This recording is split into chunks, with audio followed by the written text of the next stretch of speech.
श्री रामचंद्र कह गए सिया से, ऐसा कलयुग आएगा, हंस चुगेगा दाना पानी और कोआ मोती खाएगा। ये एक बहुत ही सुंदर भजन है जो कि हमें आज के समय के बारे में बताता है और यही आज के हमारे वीडियो का टॉपिक है कि कलयुग क्या है।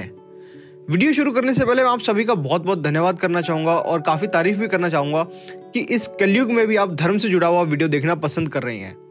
तो इसी प्रकार के और भी वीडियोस देखने के लिए चैनल को तुरंत सब्सक्राइब करें।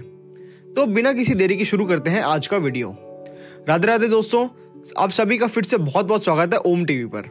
सबसे पहले तो मैं आपको यह बताना चाहता हूँ कि सनातन धर्म में 4 युगों का वर्णन किस तरह मिलता है। सतयुग, त्रेता युग, द्वापर युग और आखिरी कलयुग जिसमें हम जी रहे हैं अभी। और कलयुग के बाद पूरी धरती का नाश होगा और फिर से सतयुग आएगा। कहने को तो कलयुग सबसे छोटा है, पर इसमें 4,32,000 साल होते हैं। कलयुग की शुरुआत कुल 5125 साल पहले हुई थी और इसे हमारे भारत के सबसे बड़े गणितज्ञ मैथमेटिशियन आर्यभट्ट ने कैलकुलेट करके अपनी किताब आर्यभट्टियम में लिखा था। और अगर हम स्वामी अमोघलीला प्रभु जी की माने तो अभी तो कलयुग का गोल्डन पीरियड चल रहा है। अभी हम द्वापर से कलयुग ट्रांजिट हो रहे हैं। अब मैं आपको कलयुग के बारे में अपने ग्रंथों में क्या लिखा है वो कहानी सुनाता हूँ। महाभारत के युद्ध के बाद जब भगवान कृष्ण पृथ्वी छोड़कर वैकुंठ चले गए तब राजगद्दी पर परीक्षित बैठे थे। परीक्षित अभिमन्यु के पुत्र और अर्जुन के पौत्र थे। एक दिन जब राजा परीक्षित शिकार पर निकले तब उन्होंने देखा कि एक आदमी एक बैल और गाय को काफी जोर से डंडे से मार रहा है। तो उनको ये देखकर बहुत ज्यादा क्रोध आया। फिर राजा ने उसी आदमी को रोकते हुए पूछा कि तू कौन है जो ऐसे अत्याचार कर रहा है? तेरे इस कार्य के लिए तो तुझे मृत्यु दंड मिलना चाहिए। यह देखकर वो आदमी परीक्षित के सामने गिड़गिड़ाने लगा और कहा, महाराज मैं कली हूँ और ब्रह्मा के आदेश पर इस धरती पर आया हूँ, मुझे माफ करें, अगली बार मैं ऐसा कुछ नहीं करूंगा।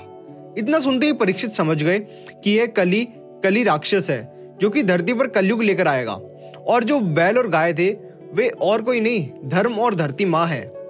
पर कली को ऐसे गिड़गिड़ाते देख परीक्षित के मन में दया आ गई और उसने कली को माफ कर दिया और कहा कि वो तुरंत ही परीक्षित के राज्य से बाहर निकल जाए। तो कली बोला, महाराज मैं तो ब्रह्मा के नियम के अनुसार धरती पर आया हूँ और आपका राज तो पूरी धरती पर है, इसलिए अगर मैं धरती छोड़कर गया तो ब्रह्मा के नियम की अवहेलना होगी, तो कृपया कर मुझे इस धरती पर कुछ स्थान दे दें। तो परीक्षित ने सोचा कि ब्रह्मा के नियम का पालन करना तो अनिवार्य है। ऐसे में परीक्षित ने थोड़ी देर सोचकर बोले कि तुम धरती पर वहां रह सकते हो जहां जुआ, मदिरा, प्रास्त्री गमन यानी अफेयर और हिंसा हो। इस पर कली ने परीक्षित से प्रार्थना की कि महाराज यहाँ तो सारे बुरे मानव रहते हैं, तो कृपया कोई ऐसी जगह भी दे जहां अच्छा मनुष्य भी रहता हो। तब परीक्षित ने कलयुग को स्वर्ण यानी सोने में रहने की इजाजत दे दी और यहाँ पर ही परीक्षित की सबसे बड़ी भूल हुई। आगे की कहानी सुनकर आप हमें जरूर कमेंट में बताना कि हमने ऐसा क्यों कहा कि परीक्षित की यहाँ पर सबसे बड़ी भूल हुई। कली इस बात से खुश हो गया और षड्यंत्र रचने लगा। कली को पता था कि परीक्षित के होते हुए वो कभी भी धरती पर राज नहीं कर पाएगा। तब कली ने देखा कि परीक्षित का मुकुट भी सोने का था, तो कली ने जाकर मुकुट में वास कर लिया। यह सब होने के बाद परीक्षित फिर से शिकार पर चले गए। थोड़ा आगे चलने पर परीक्षित को प्यास लगी, तो पास में ही शमीक ऋषि का आश्रम था, तो उन्होंने सोचा कि वहां पे जाकर पानी पिया जाए और विश्राम किया जाए। तो परीक्षित वहां पहुंचे और आवाज लगाई। ऋषि ध्यान में मगन थे, इसलिए उन्हें राजा की आवाज नहीं आई। यहाँ पर कली ने अपना असर दिखाया। सर पर कली के होने के कारण परीक्षित को काफी ज्यादा क्रोध आया। उसे लगा कि ऋषि ने उनका अपमान किया है और इस अपमान का बदला लेने के लिए उन्होंने ऋषि के गले में मरा हुआ सांप डाल दिया। ऋषि शमीक के पुत्र शांगरी थे।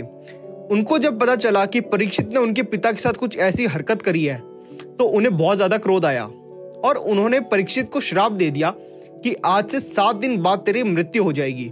और हुआ भी ऐसा, 7 दिन बाद परीक्षित की मृत्यु हो गई। परीक्षित के जाने के बाद कली को धरती पर राज करने और अधर्म करने से कोई नहीं रोक सकता। तभी से कलयुग शुरू हो गया। अब ये तो हुई बात कि कलयुग शुरू कैसे हुआ, और जो भी शुरू होता है उसका कभी ना कभी अंत तो होता ही है। उसी तरह कलयुग का भी अंत होगा।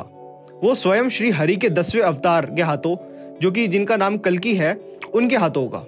आज के वीडियो में इतना ही। अगर वीडियो आपको अच्छा लगा हो तो चैनल को तुरंत सब्सक्राइब करें। जल्दी मिलते हैं अगली किसी वीडियो में। तब तक के लिए राधे राधे।